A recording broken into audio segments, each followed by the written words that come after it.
You know, most of us probably think we have a decent sense of how deep the ocean is. But what if I told you the reality is more vast, more alien than you could possibly imagine?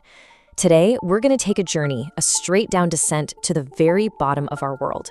So let's dive in. Okay, to really get your head around the sheer amount of water on our planet, just think about this.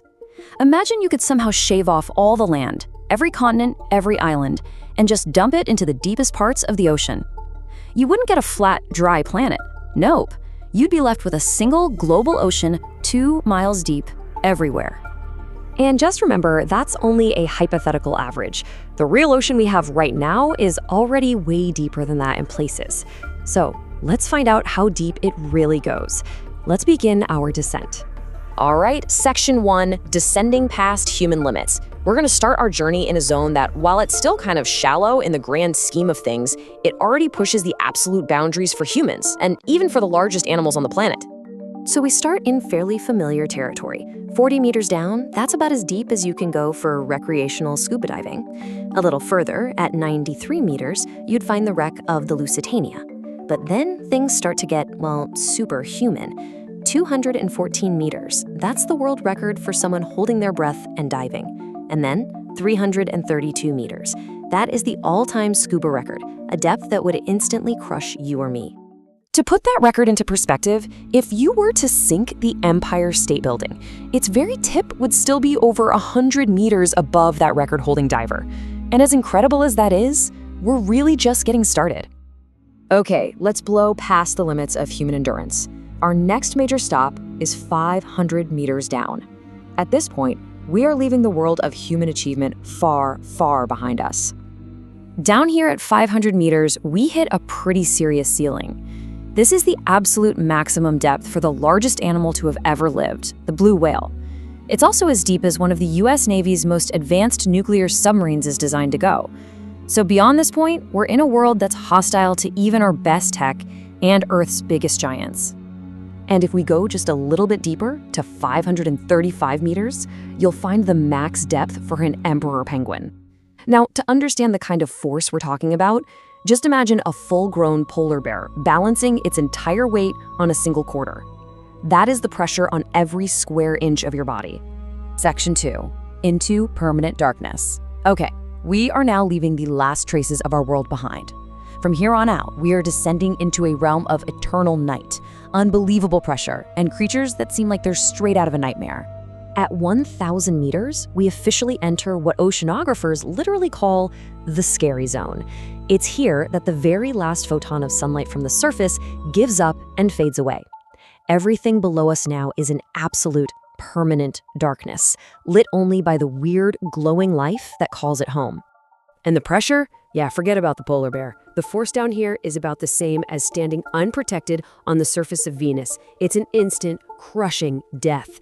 We are well and truly in an alien environment now. But life doesn't just survive here. It thrives. And it gets really, really big.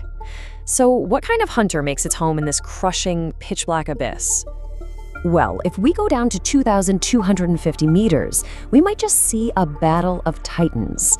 This is where sperm whales hunt their greatest enemy, the colossal squid. And no, this is not the giant squid. This one is bigger, heavier, and way more dangerous. We're talking about a creature that's 14 meters long, weighs 750 kilos, has eyes the size of dinner plates to see in the dark. Oh, and its tentacles are armed with razor-sharp, swiveling hooks. This is what hunts down here. All right, Section 3, Pressure of the Abyss. We are pushing even deeper into what are known as the abyssal and hadal zones.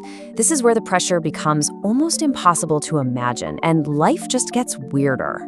Let's get our bearings again with something familiar. The wreck of the Titanic. It sits at a mind-boggling 3,800 meters.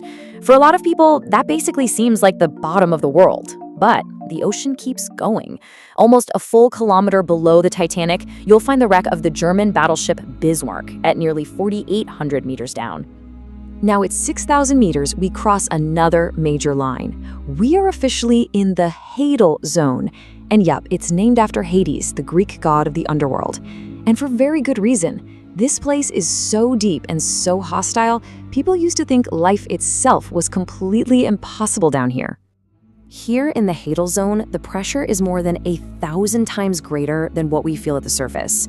Try to picture this. Imagine one person trying to hold up the weight of 50 Boeing 747 jumbo jets. It's a force that it's beyond comprehension. Section 4, touching the bottom. Okay, we have journeyed through darkness, past monsters and lost history. Now, we make the final plunge to the deepest known point on the entire planet. At 8,848 meters down, we pass the equivalent height of an upside-down Mount Everest, but we're still not at the bottom. We keep going. Past the depth James Cameron reached in 2012, past the historic 1960 dive of the Trieste, until finally, at 10,994 meters, that is almost 7 miles straight down, we touch down. We are at the bottom, the Challenger Deep. I mean, just stop and think about that for a second.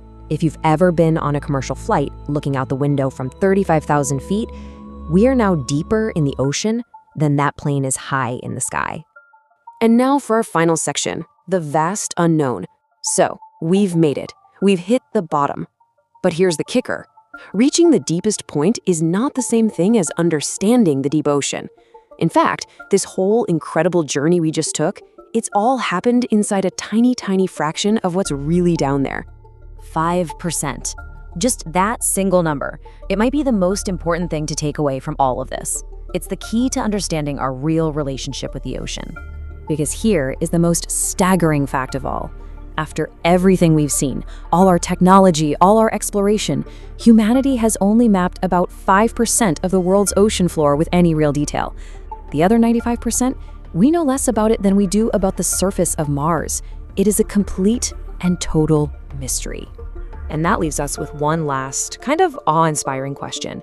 If all this stuff, the colossal squid, the bizarre fish, trenches deeper than mountains, if all of that exists in the tiny 5% that we do know about, what in the world else is hiding in the vast, dark unknown that makes up the rest of our planet?